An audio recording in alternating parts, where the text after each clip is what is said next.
وَمَن لَّمْ يَسْتَطِعْ، اور اگر نکاح کرنے میں کوئی رکاوٹ ہو، مثلا تمہاری تعلیم ابھی مکمل نہیں، روزگار نہیں، گھر میں جوان بہنیں ہیں، یا کوئی بھی معقول رکاوٹ جو ہمارے سماج میں ہے، جس کا نتیجہ ہمارے بہت سارے جوانوں کو پسنا پڑتا ہے، اور بلا شبہ اس میں ایک صورت اور بھی ہے، وہ والدین کا ظلم ہے اولادوں پر کہ وہ جلدی ان کی شادیاں نہیں کرتے ہیں۔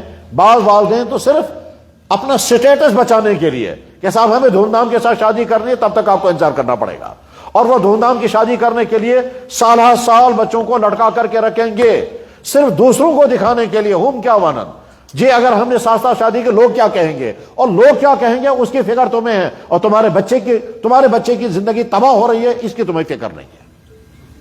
کاش والدین کا مائنڈ سیٹ بدل جائے اور وہ سمجھ جائیں کہ اگر ہمارا بچہ پیاسا ہے اور ہم کہہ رہے ہیں نہیں صاحب تمہیں پیاسا رہنا پڑے گا تب تک جب تک ہم میڈ ان جاپان کراکری نہیں منگوائیں گے، اور خاص قسم کا جگ اور گلاس نہیں منگوائیں گے، پھر تمہارے لیے خاص قسم کو جوس لائیں گے، تب تک تمہیں انتظار کرنا ہوگا، چاہے سال ہر سال تم تڑپتا رہو۔ یہ ایسا ہی ہے کہ صاحب ہمیں پہلے مکان نیا بنانا ہے، پھر پیسہ جمع کرنا ہے، پھر ہائی فائی دھوم دھام کے ساتھ شادی کرنی ہے، تب تک تمہاری جوانی کو کیا ہو جائے گا ہم اس کے پرواہ نہیں ہے۔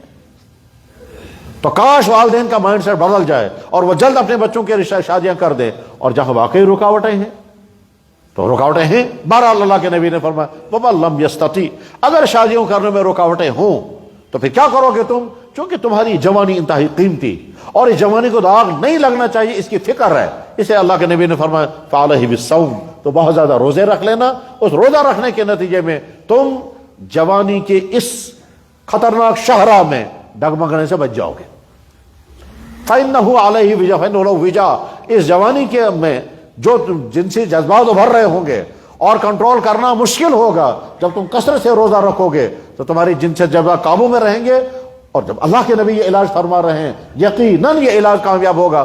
چنانچہ میں نہ جانے کتنے جوانوں کو جانتا ہوں جو جوان مجھ سے کانٹیکٹ میں رہتے ہیں اور وہ باہر کے ملکوں میں ہیں اور مسلمان، اور وہاں سے پوچھتے رہتے ہیں کہ ہم یہاں اس صورتحال میں ہیں، ہم کیا کریں گے۔ میں آخری علاج ان کو یہی بتاتا ہوں بھائی میرا علاج نہیں ہے، یہ تو اللہ کے نبی کا تمہارے نبی کا دیا ہوا علاج ہے کہ آپ کثرت سے روزے رکھو، اور روزہ رکھنے کے نتیجے میں تم ان گناہوں سے بچ جاؤ گے جن گناہوں کی طرح تمہارا نفس تمہیں کھینچ رہا ہے، اور شیطان تم کو گناہوں میں ڈھکیلنا چاہتا ہے، اور سارا ماحول تمہیں اپنی طرف کھینچ رہا ہے، اور ماحول ہی نہیں ہو سکتا ہے کہ جن سے مخالف تم کو وہیں سے تم کو برائیوں کی دعوت دے گی، کیونکہ اللہ کے نبی نے فرمایا کہ میں نے اپنی امت کے 2 طبقوں کو جہنم میں جلتے ہوئے دیکھا، ان میں ایک طبقہ میری امت کے 2 طبقے جہنم میں جن کو میں نے ابھی دیکھا نہیں، اللہ نے مجھے دکھایا ہی نہیں، کیونکہ ان کا حال اتنا زیادہ برا ہے کہ اللہ نے مجھے نہیں دکھایا ان 2 طبقوں کو۔ ان طبقوں میں سے ایک وہ عورتیں جو کپڑا پہننے کے باوجود ننگی ہوں گی، مائلاتن یہیں سے پیچھا کریں گے، ممیلاتن، اور کوشش کریں گے وہ بھی ہمارا پیچھا کریں۔ تو چونکہ اللہ کے نبی نے فرمایا، اس لیے بے شمار لڑکوں کے لیے بڑا امتحان ہے، یا تو شیطان کو یہاں سے ابھارے گا، یہیں سے دوستی جوڑو گے، اور اگر اس نے اپنے آپ کو بچایا تو وہیں سے کسی کو استعمال کرے گا، اور وہ وہیں سے آپ کو فون کرے گی، یا تو ادھر سے پریشانی ہے یا ادھر سے پریشانی ہے۔ یہ جو آج کے سماج میں خصوصاً ہماری وہ نئی نسل جو سکولوں کالجوں میں اور جو کوچنگ سینٹروں میں ہے، جو ہاسٹلوں میں ہے، جہاں بوائے فرینڈ اور گرل فرینڈ کا فتنہ چل رہا ہے، اس صورتحال کے اندر تمہارے لیے بہترین علاج رمضان ہے۔ رمضان کے نتیجے میں تم اپنے آپ کو قابو میں رکھ سکتے ہو اور ان تمام خرابیوں سے اپنے آپ کو بچا سکتے ہو، کیونکہ اللہ کے نبی علیہ السلام نے روزوں کو علاج بتایا ہے۔ رمضان مبارک کا مہینہ جب آتا ہے تو ایک دم پورے ماحول میں اس کے اثرات آ جاتے ہیں، نیکیوں کا ماحول پھیل جاتا ہے، مسجدیں آباد ہونے لگتی ہیں، حتیٰ کہ ہمارا وہ بھائی جو طرح طرح کے گناہوں میں ڈوبا ہوا ہوتا ہے وہ بھی سوچنے لگتا ہے بھائی آج تو رمضان ہے، آج تو یہ سب نہیں ہونا چاہیے۔ بہت سارے لوگ اپنے گھروں کی ٹی ویاں بند کر دیتے ہیں، ٹی وی میں کیوں صاحب رمضان شروع ہو گیا اب تو ہم، اللہ کے نبی علیہ السلام نے فرمایا شیاطین کو قید کر دیا جاتا ہے تاکہ ایمان والوں کے روزوں کو خراب نہ کرے۔ تفصیلات کا اس وقت سارا وقت نہیں ہے، میں اگلی باتیں عرض کرتا ہوں کہ رمضان مبارک جب تو رمضان مبارک کی خصوصیات میں سے نمبر 1 روزہ اسی مہینے میں فرض کیا گیا، نمبر 2 قرآن اسی مہینے میں نازل ہوا، نمبر 3 اعتکاف اسی مہینے میں ہوتا ہے، نمبر 4 تراویح کی نماز اسی مہینے میں ہوتی ہے۔ یہ ساری چیزیں اسی ایک مہینے میں جمع ہو جاتی ہیں، اس لیے رمضان المبارک بہت ہی قیمتی مہینہ ہے، اور اگر کسی شخص نے رمضان المبارک ٹھیک طرح سے گزارا اس کے اثرات پورے سال پر پڑ جاتے ہیں، بلکہ بعض انسانوں کی زندگی کا ڈگر ہی بدل جاتی ہے، اور وہ اپنی پوری زندگی کو سدھار کر لیتے ہیں اسے رمضان کے سال ہے. ایسے لوگوں کو بھی ہم جانتے ہیں جو بگڑے ہوئے تھے، رمضان انہیں ٹھیک طرح سے گزارا، روزے ٹھیک طرح سے رکھے، تراویح ٹھیک طرح سے پڑھی، تلاوت کی، توبہ کی، تہجد میں اللہ سے مانگا اور طے کر لیا کہ ہم اپنی زندگیوں کو چین کر کے رکھیں گے. رمضان کے بعد ان کی زندگی بالکل دوسرے ڈگر پر تھی. وہ پرانی ساری غلطیاں چھوڑ کر کے ایک نئی پاکیزہ زندگی گزارنا شروع کر دی، اور اس کے بعد جو ہی جنسی جذبات ابھر جاتے تھے کثرت سے روزہ رکھتے تھے. ہر مہینے کے 3 دن کے روزے رکھے اور اس کے بعد پھر اپنی زندگی کو کامیاب بنا سکے. رمضان میں جو کوتاہیاں ہوتی ہیں، بس اس سلسلے میں چند جو نقطے ہیں وہ عرض کرتا ہوں میں. پہلی کوتاہی، بے شمار لوگ بغیر کسی عذر کے روزے چھوڑ دیتے ہیں. یہ بدترین جرم ہے، انتہائی بدترین جرم ہے. اور ان کو سمجھ لینا چاہیے کہ اگر تم اپنی پیٹ کی آگ بجھانے کے لیے اللہ کا حکم ماننے کے لیے تیار نہیں ہو تو تیار رہو اس بات کے لیے کہ اللہ تعالیٰ تمہارا کھانا پینا ہی بند کرا دے گا. یعنی ایسی بیماری آ جائیں گی تم کھانا بھی چاہو گے کھا نہیں سکو گے. میں ایسے بیمار کو جانتا ہوں کہ جو چاہتا ہے کھائے مگر نہیں کھا سکتا. کھان بھی بند، نمک بھی بند، گوشت بھی بند، دالیں بھی بند. کیوں؟ کولیسٹرول ہو گیا، یہ ہو گیا، ساری بیماریاں جمع ہو گئی، ہر چیز بند کر دی گئی. اب وہ دیکھتا رہتا ہے، یہ بھی کھاتا مگر نہیں کھا سکتا، وہ بھی کھاتا. تو جواب آئے گا، جب اللہ نے کہا تھا روزہ رکھو تو رکھنے کو تیار نہیں ہوئے، اب تم کو ایسے حالات میں ڈال دیا گیا کہ تم کھانا بھی چاہتے ہو، موجود ہے کھانا مگر نہیں کھانے دے گا. یاد رکھنا چاہیے بندہ نہیں کھا پاتا. بہت کم لوگ ایسے ہیں جن کے پاس نہیں ہوتا، نہیں کھا پاتے. آج کے زمانے میں بے شمار لوگ وہ ہیں جن کے پاس ہے مگر نہیں کھا سکتے. میرے پاس ایک صاحب آئے روتے ہوئے، انہوں نے کہا کہ لگے جناب میرے ابا جان وہ تھے کشمیری، انہوں نے کہا ڈبل وازوان کھاتے تھے. میں نے کہا وہ کیا ہوتا ہے ڈبل وازوان؟ کہنے لگا جب وازوان بیٹھ کر کے کھایا، جب لوگ اٹھ کے چلے گئے دوسرے لوگ بیٹھے ان کے ساتھ پھر بیٹھ جاتا تھا اور پھر دوبارہ کھاتا تھا. میں نے کہا اچھا پھر؟ کہنے لگا شام تک ہضم کر کے شام کو پھر کھانا کھاتا تھا. میں نے کہا اب کیا معاملہ ہے؟ کہنے لگا اب صورتحال یہ ہے گلے میں کینسر ہے، گلا جام ہو چکا ہے، پانی کا قطرہ بھی نیچے نہیں اتر رہا ہے. تو وہ بھائی جو بغیر کسی عذر کے، بغیر کسی پریشانی کے روزہ چھوڑے ہوئے ہیں، ٹھیک ہے، نہ جانے کہ کس موقع پر ان کو کیا سزا لگے گی، وہ تو بدترین جرم ہے.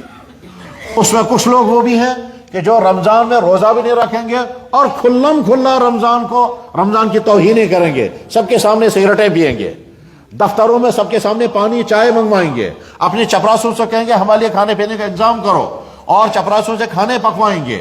اور مسلمان ہونے کے باوجود یاد رکھنا چاہیے ہم نے تاریخ میں پڑھا ہے کہ غیر مسلم لوگ بھی مسلمان کو کہتے تھے بھائی آج رمضان ہے میں تمہارے سامنے کھانا نہیں کھاؤں گا. ہم نے تاریخ میں پڑھا ہے کہ غیر مسلم مسلمان سے کہتے تھے تمہارا روزہ ہے، تمہارا رمضان چل رہا ہے، ہم تمہارے سے کھانا نہیں کھائیں گے، کیونکہ تم کو بڑا شریف انسان جب ہوتا ہے تو یہاں تک پہنچتا ہے، اور جب انسان گرتا ہے تو کہاں تک کہ مسلمان کھلم کھلا رمضان کی توہین کرتا ہے اور کھلم کھلا دوسروں سے بھی کرواتا ہے.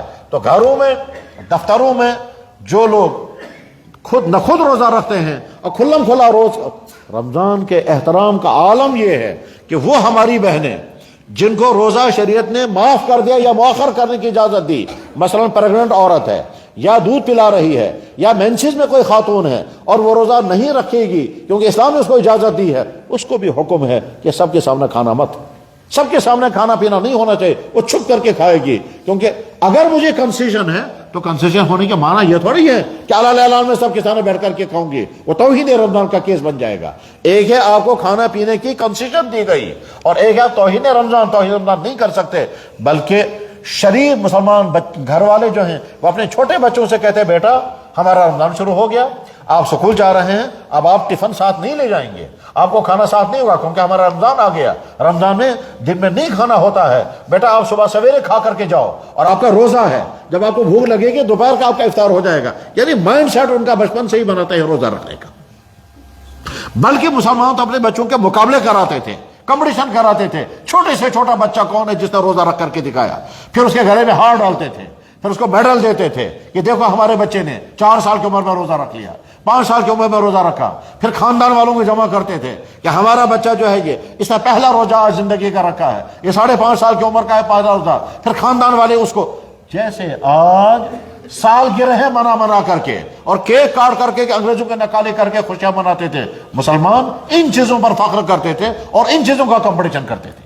آج ہمارے بچے کی بسم اللہ ہے، سارے خاندان والوں کو جمع کریں گے، بڑے اہتمام کے ساتھ مولانا آئیں گے اور بچے کو بٹھا کر کے بسم اللہ الرحمن الرحیم پڑھائیں گے اور کلمہ پڑھائیں گے کہ آج ہمارا بچہ جو ہے اس نے بسم اللہ شروع کر دی. اسی طرح سے جب بچے نے قرآن ختم کیا، سارے خاندان کے لوگوں کو جمع کریں گے، آج ہمارے بچے نے ختم قرآن کیا. اسی طرح سے بچے نے جب پہلا روزہ رکھا تو خاندان کے لوگوں کو جمع کریں گے اور مسجدوں میں آ کر کے. مغل زمانے میں دلی کی جامع مسجد میں دوڑ لگتی تھی اور بچوں کو لالا کا لائن سے بٹھاتے تھے. آج ایک بچے کو لایا جا رہا ہے کہ لگے صاحب اس بچے نے پہلا روزہ رکھا، اور شاہی امام ہوا کرتے تھے اور کبھی کبھی مغل بادشاہ آ کر کے اس میں شرکت کیا کرتے تھے. یہ تاریخی کتابوں میں لکھا ہوا ہے. تو غرض یہ کہ رمضان کی توہین نہیں کر سکتے. جان بوجھ کر روزہ چھوڑنا بدترین جرم، اور جو روزہ چھوڑنے کے ساتھ رمضان کی توہین کرنا وہ بھی بدترین جرم. تیسری کوتاہی، روزہ رکھنے کے بعد پھر لوگ کیا کریں گے؟ بعض لوگ روزہ رکھ کر کے پھر میوزک سنتے رہیں گے، غیبتیں کرتے رہیں گے، فوٹو دیکھتے رہیں گے، موبائل میں گندی چیزیں دیکھتے رہیں گے. بھائی کیا کر رہے ہیں؟ کیا لگا روزہ پاس کر رہے ہیں، کیونکہ کھانے پینا تو بند ہو چکا ہے، اب دن گزارنا بڑا مشکل ہے. تو آپ کا روزہ رکھنا تو برابر ہی ہو گیا. اللہ کے نبی علیہ السلام نے ارشاد فرمایا من لم یدع قول الزور والعمل به فلیس للہ حاجۃ فی ان یدع طعامہ وشرابہ. جو جھوٹ بولنا نہ چھوڑے، جو گناہ نہ چھوڑے، اس کو کھانا پینا بند کرنے سے اللہ کو کیا خوشی ہوگی. فرمایا اللہ کے نبی علیہ السلام نے کم من صائم لیس له من صیام الا الظما. کتنے روزے دار ایسے ہیں ان کو بھوکا پیاسا رہنے کے علاوہ روزے کا کوئی فائدہ نہیں ہے. وکم من قائم لیس له من قیام الا السحر. اور کتنے راتوں کو جاگنے والے ایسے ہیں جن کو راتوں کو جاگنے کے علاوہ نیند خراب کرنے کو کچھ نہیں ملتا، یعنی کوئی ثواب نہیں ملتا. لہذا روزہ رکھنے کے بعد اس روزے کو بچانا ہے. روزہ صرف کھانے پینے کے بند کرنے کا انعام نہیں ہے، روزہ آنکھوں کا بھی روزہ ہے، کانوں کا بھی روزہ ہے، زبان کا بھی روزہ ہے، خیالات کا بھی روزہ ہے. یہاں تک کہ اللہ کے نبی علیہ السلام نے ارشاد فرمایا اور روزے دار سے اگر کوئی انسان لڑے تو اسے کہ یار میرا روزہ ہے، میں جواب نہیں دے سکتا. اگر وہ نہیں مانتا تو اپنے آپ سے کہے یار تم روزے دار ہو، اس کو بولنے دو، یہ جو کہ بکواس کر رہا ہے تمہیں اس کا جواب نہیں دینا، تمہارا روزہ خراب ہو جائے گا. آج کے روزے داروں میں سے جوان لڑکوں کو جو سکولوں اور کالجوں میں ہیں وہاں ان کے روزے کے لیے بڑا امتحان ہے.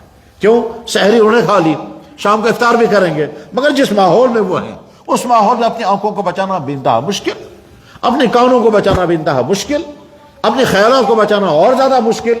مگر سچ یہ ہے اس ماحول میں رہ کر کے اگر آپ نے اپنے آپ کو بچایا تو آپ بہت بڑی مبارکبادی کے مستحق ہیں.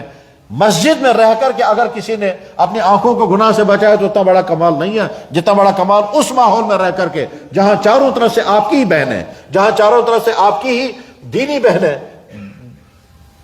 فیشنیبل کپڑوں کے ساتھ آپ کے ساتھ ساتھ کھڑی ہیں، وہاں اپنی آنکھوں کو آپ بچائیں. اور بچانا مشکل ہے مگر اگر بچانے میں کامیاب ہو گئے تو بہت بڑی مبارکبادی کی مستحق ہے.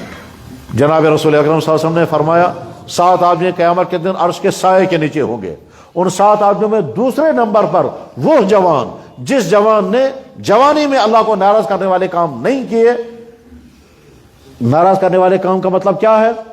خدا نہ خواستہ اگر کوئی لڑکا ٹھیک کسی نامحرم کو کہتا ہے مجھے تم سے محبت ہے، I love you، تو اللہ جواب میں کہتا ہے میں تم سے نفرت کر رہا ہوں. تو اس سے کہتا ہے مجھے تم سے پیار ہے، اللہ کہتا ہے مجھے تم سے نفرت ہے. تو تم اس سے پیار جتا رہو، اللہ تم سے کہہ رہا ہے میں تو نہیں تم سے لو کر رہا ہوں، اور لو ہی نہیں، میں تو تم کو سزا دینے کے لیے تیار ہوں مگر انتظار کر رہا ہوں. اگر تو سدھر گیا تو ٹھیک ہے، ورنہ پھر میری سزا جب آئے گی تو چنانچہ یہ اچانک ایکسیڈنٹ ہو جاتے ہیں، لڑکوں کی کڈنیاں فیل ہو جاتی ہیں، ڈپریشن کا شکار ہو جاتے ہیں، اور کب نہ جانے کن وہ انہی میں سے کس چیز کی سزا ہوتی ہے. اور اگر خدا نخواستہ فیملی لائف ناکام ہو رہی ہے اس میں بھی ایک وجہ یہ ہوتی ہے کہ تم نے شادی کرنے سے پہلے جنسی غلط تجربات کیے ہیں اور گناہ کیے ہیں. اب شادی ہونے کے بعد اللہ تعالیٰ تم کو سکون کی زندگی نہیں دے گا. جناب جس نے کتے کا گوشت کھایا اللہ تعالیٰ اس کو حلال گوشت کھانے نہیں دیتے. جس نے مردار کھایا اس کو حلال کھانے کی لذت اللہ چھین لیتے ہیں. تم نے غلط جگہوں پر مزے اٹھائے ہیں، حلال مزوں سے اللہ تعالیٰ تم کو محروم کر دے گا.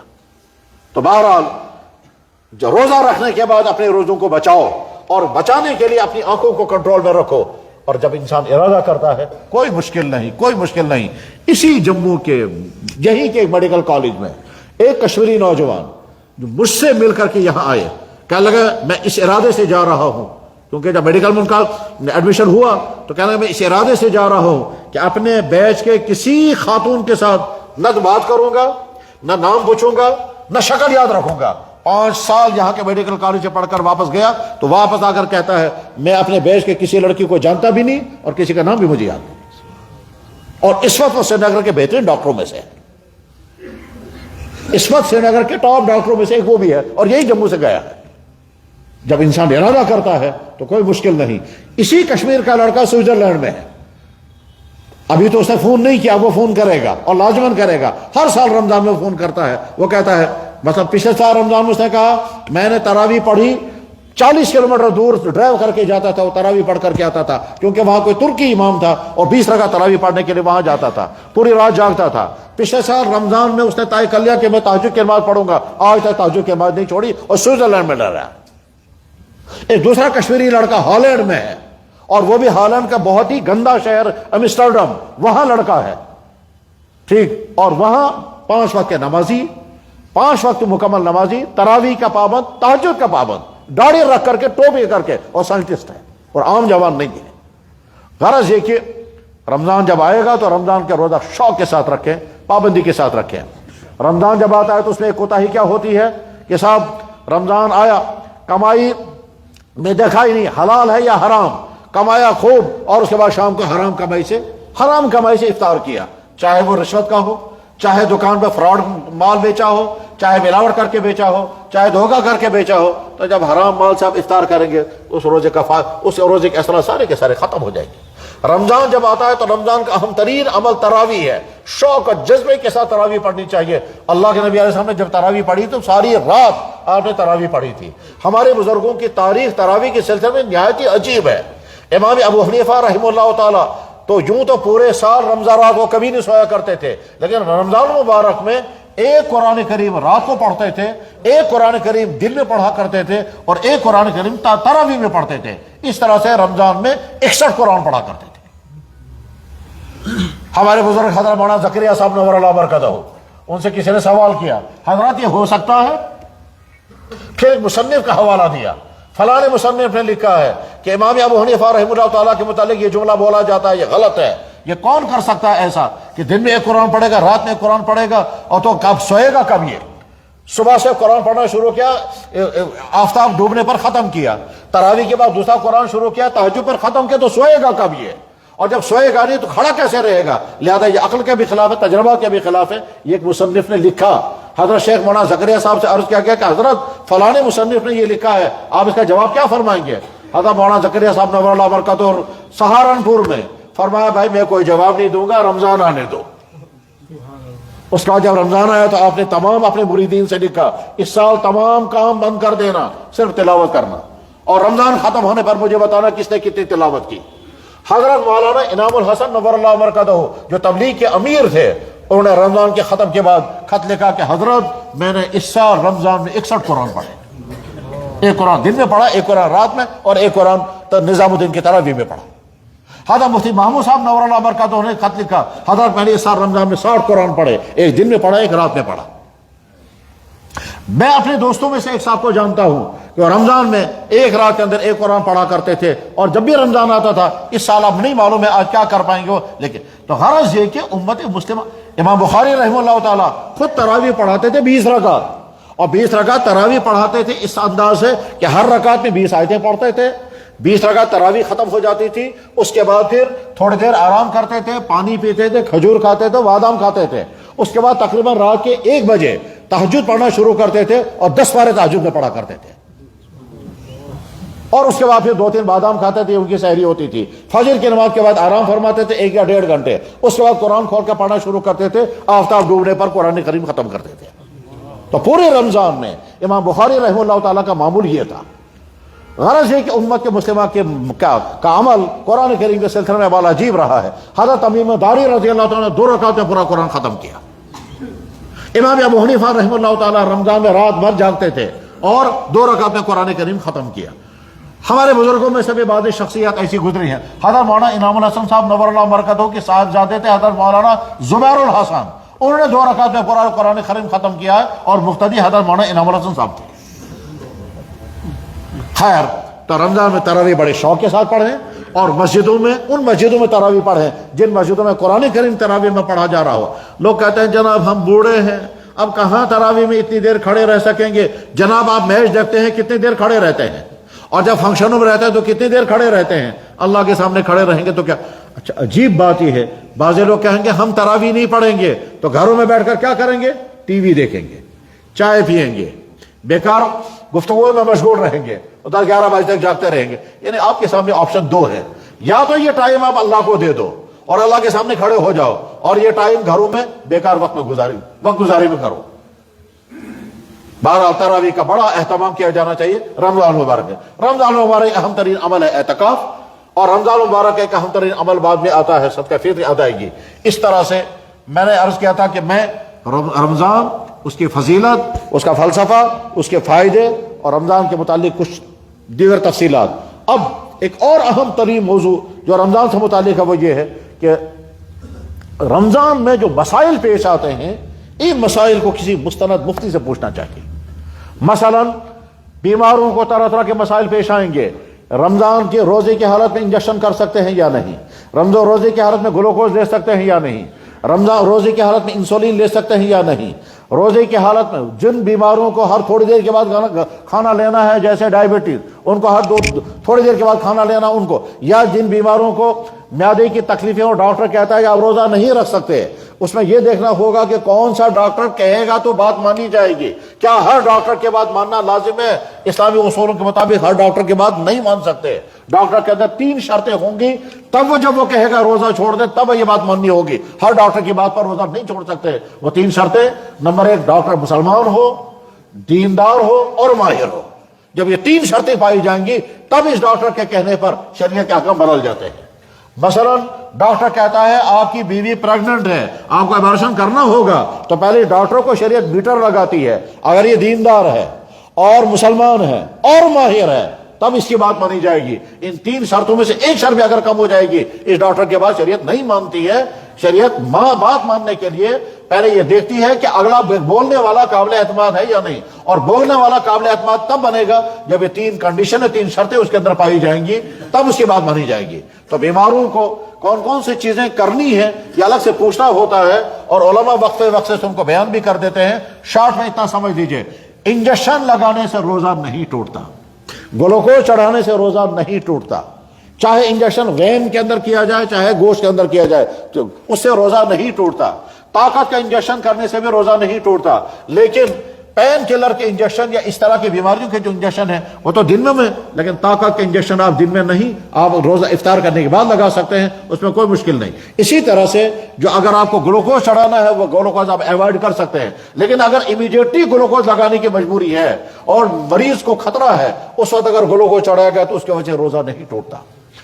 سرما لگانے سے روزہ نہیں ٹوٹتا، مسواک کرنے سے روزہ نہیں ٹوٹتا، پیسٹ کرنے سے روزہ مکروہ ہو جاتا ہے۔ لوگ افطاری کرنے کے بعد سو جاتے ہیں، سونے کے بعد جب اٹھتے ہیں تو منہ کا ذائقہ بگڑا ہوا ہوتا ہے، اس وقت جی چاہتا ہے کہ پیسٹ کریں۔ اب پیسٹ کرنے کے بجائے آپ کو مسواک کر لینا چاہیے، مسواک سے آپ کا ذائقہ صحیح ہو جائے گا۔ پیسٹ اگر کریں گے روزہ ٹوٹے گا تو نہیں، لیکن روزہ مکروہ ضرور ہو جاتا ہے۔ روزے کی حالت میں نہا سکتے ہیں، کوئی حرج نہیں ہے۔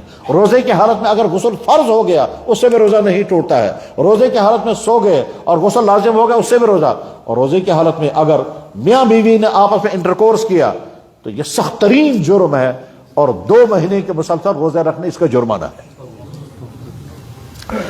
جناب رسول اکرم صلی اللہ علیہ وسلم کی خدمت پہ صحابی حاضر ہوئے، انہیں عرض کیا یا رسول اللہ ہلک تو میں برباد ہو گیا۔ آپ نے فرمایا ماذا وقع، کیا بات ہو گئی؟ کہا وقعت علی امراتی فی رمضان، کہ میں اپنی بیوی سے ملاقات کر گیا رمضان کی حالت میں، انہیں پرائیویٹ ملاقات۔ تو آپ نے فرمایا علیک صوم شہرین، 2 مہینے کے مسلسل روزے تم پر لازم۔ اسی لیے کہا جاتا ہے کہ میاں بیوی کو چاہیے کہ وہ بالکل رمضان کے مہینے میں الگ الگ سوئیں، کیونکہ قریب لیٹیں گے اور قریب لیٹنے کے بعد ہو سکتا ہے نفس قابو میں نہ رہے اور غلطی ہو جائے، خاص طور پر جو نئی شادی شدہ جوڑے ہوتے ہیں۔ بڑھاپے میں تو امید ہے کہ شاید یہ غلطی نہ ہو، لیکن جوانی کی زندگی میں جو نئی شادیاں ہوئی ہوتی ہیں ان دنوں میں خطرہ رہتا ہے اس بات کا کہ انسان اپنے آپ پر قابو نہ رکھ سکے، اور نہیں رکھ سکے گا تو اس کے بعد پھر اس غلطی میں مبتلا ہو جائے گا۔ تقریباً ہر سال مفتیوں کے سامنے اس طرح کا مسئلہ آتا ہے، اور پوچھنے والا پوچھتا ہے کہ جناب قابو نہیں رکھ سکا اور رمضان میں سحری کھانے کے بعد ہم ایک ساتھ لیٹے رہے اور وہاں یہ غلطی ہو گیا، کیا حکم ہے؟ ہم کہتے ہیں مرد پر بھی 2 مہینے کے لگاتار روزے اور عورت پہ بھی لگاتار 2 مہینے۔ عورت کہتی جناب میرا کیا قصور ہے؟ تو جواب آئے گا آپ کو منع کرنے کا حق تھا، جب آپ نے بھی اس کے مرضی کا ساتھ دیا تو آپ کو بھی 2 مہینے کے لگاتار روزے رکھنے ہوں گے اور مرد کو بھی 2 مہینے کے لگاتار روزے رکھنے ہوں گے۔ اب اگر وہ کہے گا جناب میں 2 مہینے کے روزہ نہیں رکھ سکوں گا، تب دیکھا جائے گا اس کو دوسرا کون سا حل ہے، لیکن فی الحال حکم تو یہی ہے 2 مہینے کے لگاتار روزے رکھنے لازم ہے۔ میرے بھائیوں، اس طرح سے رمضان کی فضیلت، رمضان کے مسائل، رمضان کی حکمتیں اور روزوں کے فوائد، اور اس سلسلے میں جو ضروری باتیں وہ آ گئی۔ اگلا میں نے موضوع عرض کیا تھا کہ بے شمار مسلمان جو ہیں وہ رمضان میں زکوٰۃ دینے کا پلان بناتے ہیں، بہت اچھی بات ہے۔ پہلی بات یہ ہے کہ زکوٰۃ کا تعلق رمضان سے نہیں ہے، زکوٰۃ کا تعلق انسان کے مالی حالت سے ہے۔ ایسا ہو سکتا ہے کہ ہم پر زکوٰۃ فرض ہوئی اور رمضان تھا ہی نہیں۔ زکوٰۃ کب فرض ہوگی اس کے لیے کسی انسان کے پاس کوئی متعینہ وقت نہیں ہے۔ یہ 2 چیزیں ایسی ہیں جو انسان کے اپنے کنٹرول میں نہیں ہے، اور وہ دونوں چیزیں انسان کے سسٹم کو چینج کر دیتی ہے۔ بالغ کب ہوگا یہ انسان کے اپنے اختیار میں نہیں ہے، لیکن جس دن بالغ ہو جائے گا اس دن اس انسان کے سارے احکام بدل جائیں گے۔ جب تک یہ بچہ نابالغ ہے تب تک اس کی حالت کچھ اور ہے، اور جس دن یہ بالغ ہو جائے گا اس دن اس کے مسائل بدل جائیں گے۔ مثلا مان لیجئے ایک لڑکا نابالغ ہے اور آج مغرب کی نماز اس نے نہیں پڑھی ہے، ٹھیک ہے، تو مغرب کی نماز اس نے نہیں پڑھی، کوئی جرم نہیں۔ عشاء کے بعد اس نے نماز نہیں پڑھی، ابھی کوئی جرم نہیں کیونکہ یہ نابالغ ہے۔ رات کو 10 بجے سو گیا، بالفرض رات کے 1 بجے یا 2 بجے اس کو پہلی مرتبہ وہ واقعہ پیش آ گیا جس واقعے کے پیش آنے کے نتیجے میں غسل فرض ہو جاتا ہے، یعنی پہلی مرتبہ زندگی میں اس کو نائٹ فال ہو گیا، پہلی مرتبہ اس کو ڈسچارج ہو گیا، یا پہلی مرتبہ عام زبان میں ہم کہیں گے احتلام ہو گیا، تو عشاء کی نماز میں فرض ہو گئی۔ مغرب کی نماز آپ نے چھوڑی تھی کوئی گناہ نہیں، عشاء کی نماز آپ فرض ہوگی کیونکہ رات کا 1 بج رہا ہے اور رات کے 1 بجے عشاء کی نماز کا وقت ہے۔ اگر آپ کی ذمہ داریاں فوراً کھڑے ہو جاؤ، غسل کرو، عشاء کی نماز پڑھو۔ اگر عشاء کی نماز تم نے نہیں پڑھی تو صبح تم اس حال میں بیدار ہو جاؤ گے کہ زندگی کی پہلی فرض نماز تم نے چھوڑ دی ہے۔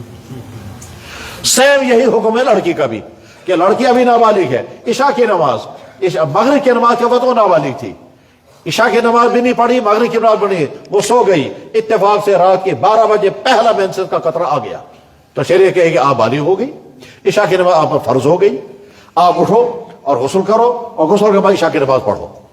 وہ کہتی جناب پہلی مرتبہ مجھے کچھ خون کے قطرے آ گئے، جیسے مرد کہے گا جناب پہلی مرتبہ میری پیشاب کے راستے سے کوئی لکوڈ قطرہ نکل گیا اور وہ بہت سختی کے ساتھ نکل گیا اور اس میں تھوڑا سا ٹیسٹ میں مجھے آ گیا اور وہ قطرہ جو ہے وہ عجیب قسم کا قطرہ ہے، مجھے نہیں معلوم یہ کیا قطرہ تھا۔ غرض یہ کہ پہلی مرتبہ احتلام جو ہے اس جو کیفیت اس پر طاری ہوگی، اسی طرح سے خاتون کو جب پہلی مرتبہ مینسس آئے گا وہ چند قطرے ہوں گے، شاید چند قطرے ہوں گے۔ اب چند قطرے آنے کے بعد یہ لڑکی بالغ ہو گئی، اسی وقت اس کو اٹھنا ہے، غسل کرنا ہے، عشاء کی نماز۔ اگر اس نے عشاء کی نماز نہیں پڑھی تو کل صبح جب یہ اٹھے گی اس حال میں اٹھے گی کہ زندگی کی پہلی فرض نماز تم نے ضائع کر دی ہے۔ تو بالغ کب ہوگا انسان اس کو کچھ نہیں، لیکن تیار رہنا ہے، کسی موقع میں بالغ ہو سکتا ہوں، اور جو ہی میں بالغ ہو جاؤں گا تو میرے پاس ٹھیک اسی طرح سے زکوٰۃ کا فرض ہو جائے گی، ذہن تیار رہنا ہے۔ کچھ نہیں معلوم ہے زکوٰۃ کون سے مہینے میں آپ پر فرض ہو جائے گی۔ فرض کیجئے ایک لڑکا ہے وہ کالج پڑھ رہا ہے، ماں باپ کالج میں یا مدرسے میں پڑھ رہا ہے، والدین کے خرچوں سے اس کی زندگی چل رہی ہے، بچہ مدرسے میں حفظ کر رہا ہے یا عالم بن رہا ہے، والدین اس کے خرچے اٹھا رہے ہیں، یا بچہ سکول یا کالج میں پڑھ رہا ہے، والدین اس کے خرچے اٹھا رہے ہیں۔ اب جو ہی اس نے تعلیم مکمل کر لی، اس کی جاب لگ گئی، جاب لگنے کے بعد اس نے پیسہ لیا، اس نے پہلی تنخواہ لے لی، مثلا فرض کیجئے 20,000 روپیہ، اس نے 5,000 خود رکھے، 15,000 اپنے والدین کو دے دیے۔ والدین نے کہا بیٹا اپنے اکاؤنٹ میں رکھو، تو اب اس کے اکاؤنٹ میں 20,000 روپیہ ہے، ٹھیک ہے۔ اگلے مہینے میں اچھا یہ 20,000 روپے اکاؤنٹ میں ہے، اس مہینے میں اس نے کچھ خرچ کیے، کچھ ریچارج کیا، کچھ دوائیاں خریدی، کچھ اپنے گھر والوں کے لیے کپڑے لائے، بہرحال اگلے مہینے اس نے 10,000 خرچ کیے، 10,000 باقی رہ گئے، اگلے مہینے میں بھی 20,000 روپے آ گئے، تو اب یہ ٹوٹل 30,000 بن گیا۔ کچھ پیسے خرچ ہو گئے، کچھ ابھی موجود ہے، اگلے مہینے پھر 20,000 روپے آ گئے، اب کچھ پیسہ پہلے سے موجود ہے اور ادھر سے یہ پیسہ بھی آ گیا۔ یہ پیسہ جو ہی جمع ہو گیا تو شریعت پوچھے گی کتنا جمع ہو گیا، کیا لگا جی 45,000 روپے جمع ہو گیا، تو کہ آج کے دن تم 45,000 روپے کے مالک بن گئے، تم زکوٰۃ والے بن گئے۔ وہ کہتے ہیں جی میٹر کہاں ہے، یہ 45,000 کا میٹر آپ نے کہاں سے لگایا؟ تو جواب آئے گا جس آدمی کے پاس 200 درہم چاندی، جس آدمی کے پاس 200 درہم چاندی، اللہ کے نبی نے طے کیا تھا اپنے زمانے میں، جس آدمی کے پاس 200 درہم چاندی ہوگا وہ آدمی صاحب نصاب ہے۔ اب وہ 200 درہم آج نہیں ہے، آج جب ہم اس کو کیلکولیٹ کرتے ہیں تو آج بنتا ہے 612 گرام چاندی۔ جس آدمی کے پاس ہوگا وہ آدمی مالدار ہے۔ اب 612 گرام چاندی کی جو ویلیو معلوم کی ہے سوناروں کے پاس، صرافوں کے پاس، ٹھیک، تو ان کے وہاں پتا چلا کہ 45,000 روپے ہے۔ مثلا میں مثال بتا رہا ہوں، 45 سے 50,000 روپے تک آئے گا۔ آپ معلوم کر لیں گے 1 گرام چاندی آج کتنے کی ہے، پھر 612 گرام چاندی کی کل ویلیو کتنی بنے گی۔ جس آدمی کے پاس اتنا پیسہ ہوگا کہ وہ 612 گرام چاندی کا مالک بن گیا، یہ آدمی شریعت کے نظر میں مالدار ہے اور اس کے زکوٰۃ لازم ہو گئی آج کے دن۔ جس دن اس کے پاس اتنا پیسہ آ گیا جتنے پیسے سے یہ 612 گرام چاندی خرید سکتا ہے، آج یہ مالدار بن گیا، زکوٰۃ پر لازم ہو گئی۔ اب شریعت کہتی ہے پورے سال تک تم انتظار کرتے رہو، آمدنی آ رہی ہے، خرچ ہو رہی ہے، آمدنی آ رہی ہے، خرچ ہو رہی ہے، اگلا سال یہی تاریخ دیکھ لینا، اس تاریخ کو اگلے سال تم چیک کر کے دیکھنا کتنا پیسہ تمہارے پاس موجود ہے۔ اگر 45,000 روپے سے زیادہ ہوگا تو زکوٰۃ دینی پڑے گی، 45,000 سے کم ہوگا تو زکوٰۃ نہیں دینی پڑے گی، اور زیادہ جتنا ہوگا اس پورے کا بھی اور اس کی بھی زکوٰۃ دینی پڑے گی 2.5%۔ دراصل مسلمان کو اچھی طرح سے سمجھنا ہوگا کہ مجھ پر زکوٰۃ کیسے فرض ہو جاتی ہے، جیسے مسلمان کو اچھی طرح سے سیکھنا ہوگا وضو کیسے کرنا ہے، جب مسلمان کو اچھی طرح سے سیکھنا ہوگا کہ نماز کیسے پڑھنی ہے، اسی طرح سے مسلمان کو اچھی طرح سے سیکھنا ہوگا کہ مجھ پر زکوٰۃ کیسے لازم ہوتی ہے۔ جو ملازم ہیں ان کے جیبی فنڈز پر زکوٰۃ کب اور کیسے لازم ہوگی، جن کے جیبوں میں پیسہ ہے، جن کے اکاؤنٹس میں پیسہ ہے، یا جن کے پاس، یا جو دکانداری کرتے ہیں، یا جو بزنس کرتے ہیں، یا عورتوں کے پاس گولڈ ہوتا ہے، یا عورتوں کے پاس سلور ہوتا ہے۔ غرض ہے کہ ہر مسلمان کو معلوم کرنا ہے کہ میرے پاس یہ چیزیں ہیں، مجھے زکوٰۃ لازم ہے یا نہیں۔ اس سلسلے میں جو ضابطہ ہے وہ ضابطہ میں اختصار کے ساتھ عرض کرتا ہوں کہ جناب، بستروں پر زکوٰۃ نہیں ہے، کپڑوں پر زکوٰۃ نہیں ہے، گھر کے استعمالی چیزوں پر زکوٰۃ نہیں ہے، مکان پر زکوٰۃ نہیں ہے، آپ کی یوزنگ گاڑیوں پر زکوٰۃ نہیں ہے، گھر کے اندر فریج ہے، واشنگ مشین ہے، ان پر زکوٰۃیں نہیں ہے، آپ کے موبائل بہت قیمتی ہیں، ان پر بھی زکوٰۃیں نہیں ہے۔ زکوٰۃ صرف 4 چیزوں پر ہوتی ہے: سونے پر، چاندی پر، کرنسی پر، تجارتی مال پر۔ تجارتی مال جو آپ کی دکان میں مال ہے، ان 4 چیزوں پر زکوٰۃ ہے۔ نمبر 5 جانوروں پر، یہ تو جانور والوں کا کیس الگ ہے۔ بھیڑ بکری پالنے والوں کو سیکھنا ہوگا کہ کتنی بھیڑ بکریوں پر کتنی زکوٰۃ دینی ہوگی۔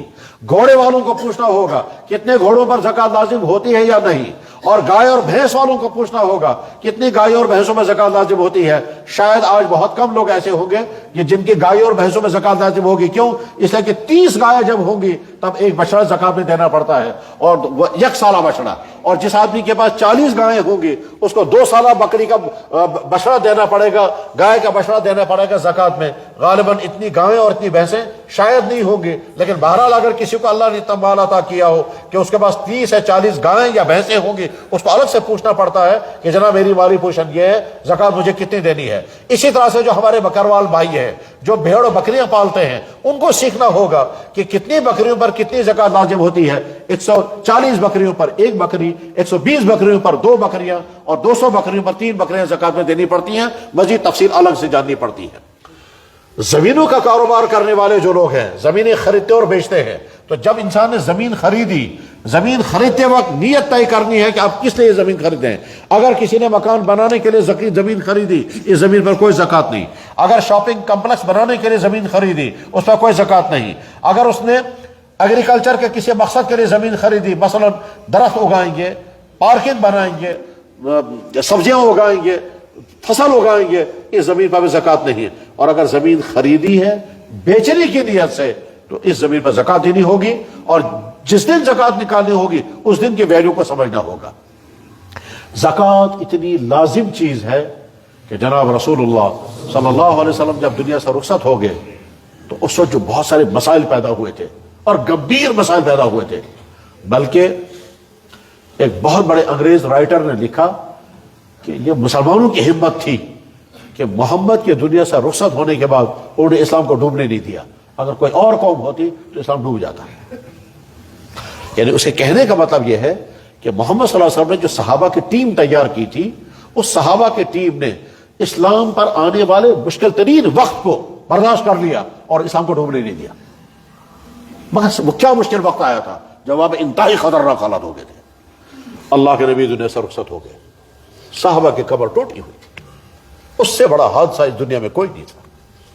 جن صحابہ کے کندھوں پر یہ اسلام تھا, ان صحابہ کا سارا سکون اور ساری خوشیاں اللہ کے نبی کے سہارے تھی. اللہ کے نبی دنیا سے رخصت ہو گئے, صحابہ نڈھال, اتنے نڈھال ہیں کہ حضرت فاروق اعظم رضی اللہ تعالیٰ عنہ کا حواس قائم نہیں رہے.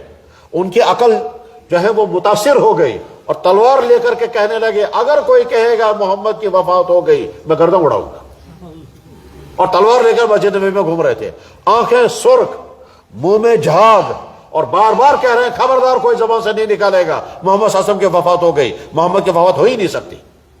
وہ اگر گئے ہیں تو تھوڑی دیر کے لیے گئے ہیں, جیسے موسیٰ علیہ السلام گئے تھے طور پر, یا جیسے ہمارے نبی معراج میں گئے تھے واپس آئیں گے. خبردار کوئی نہیں کہے گا محمد کی موت ہو گئی میں گردن اڑا دوں گا. اور تلوار لے کر گھوم رہے تھے. حضرت صدیق اکبر رضی اللہ تعالیٰ عنہ اندر تشریف لے گئے جہاں اللہ کے نبی علیہ الصلوۃ والسلام میٹھی نیند آرام فرما رہے تھے. اندر حجرے میں حضرت عائشہ صدیقہ رضی اللہ تعالیٰ عنہ, صدیق اکبر تشریف لے گئے. آپ کے جسم مبارک پر چادر ڈالی گئی تھی. صدیق اکبر نے چہرے انور پر دیکھا, ان کی آنکھوں سے آنسو گرے اور حضور کے رخسار مبارک پر گرے. پھر انہوں نے جہاں پر بوسہ لیا اور بوسہ لینے کے بعد کہا یا رسول اللہ,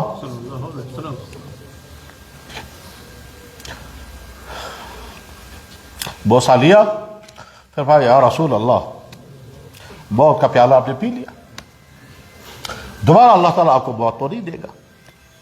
اور یہ کہہ کر باہر آئے, اور باہر آنے کے بعد پھر لوگوں کو جمع کرنا شروع کیا. حضرت عمر سے کہا بات سنو, حضرت عمر کو سننے کو تیار نہیں.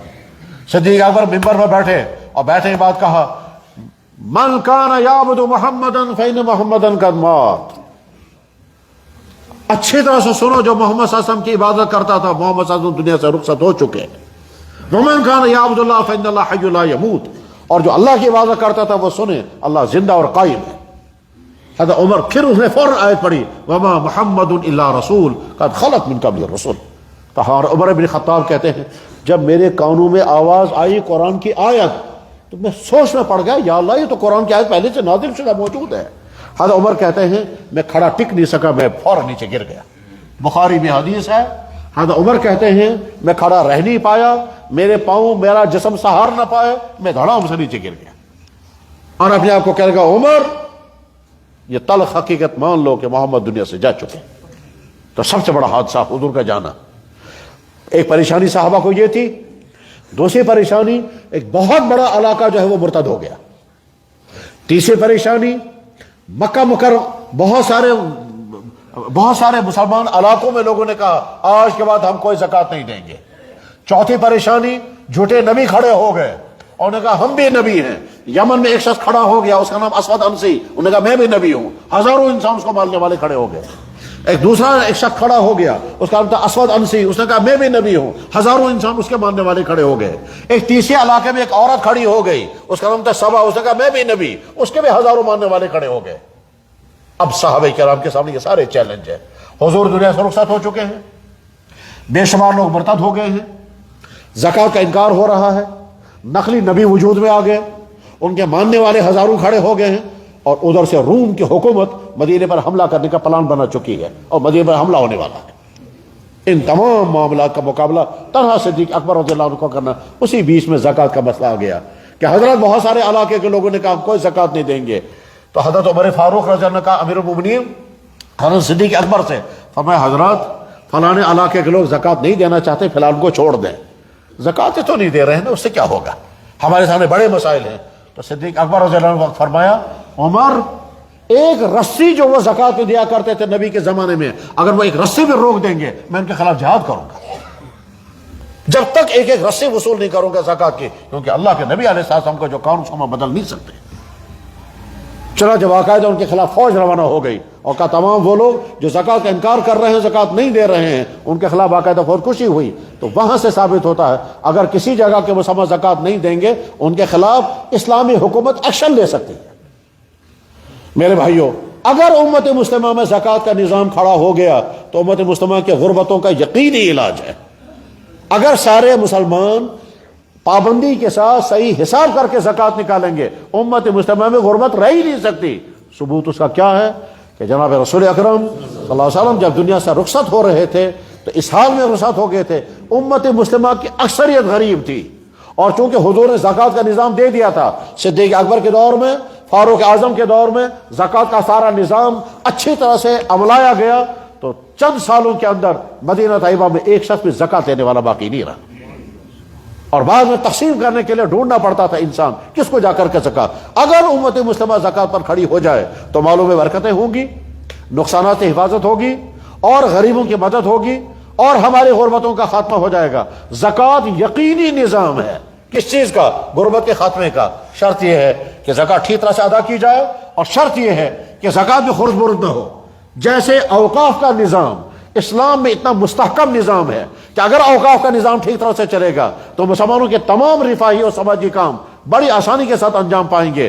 دنیا میں اوقاف کا نظام سب سے پہلے محمد رسول اللہ نے قائم فرمایا تھا، سب سے پہلے اللہ کے نبی اعظم اوقاف۔ دنیا کی کسی قوم کے پاس اوقاف کا تصور نہیں ہے، اوقاف کا تصور ہمارے نبی نے دیا ہے، اور وہ دیا تھا خیبر کے میدان میں، جب حضرت فاروق اعظم رضی اللہ عنہ نے عرض کیا تھا یا رسول اللہ یہ زمین جو مجھے دی جا رہی ہے میں کیا کروں گا اس کا، ہم تو زمینداری کا کام جانتے بھی نہیں ہیں، میں کسی غریب کو دے دوں گا۔ اللہ کے نبی نے فرمایا نہیں، کسی غریب کو زمین مت دو، اس زمین کو جو اللہ کے نبی نے جو فرمایا تو فرماتا ہے اس زمین کو وقف کرو، یعنی زمین جو کا تو رکھو، اور زمین کا نفع انسانوں کو دے دو۔ وہیں سے وقف کا تصور یعنی وقف کا کنسپشن وہیں سے وجود میں آ گیا۔ تو اوقاف جو مسلمانوں کی بہت بڑی پراپرٹی ہوا کرتی ہے، اگر اوقاف کا نظام ٹھیک طرح سے چلنے لگے اور اوقاف کی طرح سے نبھائے جانے لگے، اور اوقاف کے منتظمین جو ہے وہ ٹھیک طرح سے اس کا انتظام چلائیں، جیسے مملکت اسلامیہ کے زمانے میں ہوا کرتا تھا، تو ہر جگہ کے لوگوں کے بے شمار مسائل حل ہو جائیں گے۔ ٹھیک اسی طرح سے اگر زکوٰۃ کا نظام مسلمانوں کے اندر ٹھیک طرح سے رائج ہو جائے تو یقین طور پر غربتوں کا خاتمہ ہوگا۔ رمضان شریف آنے والا ہے، بڑے شوق کے ساتھ رمضان کا استقبال کریں، پہلے سے تیاریاں کریں۔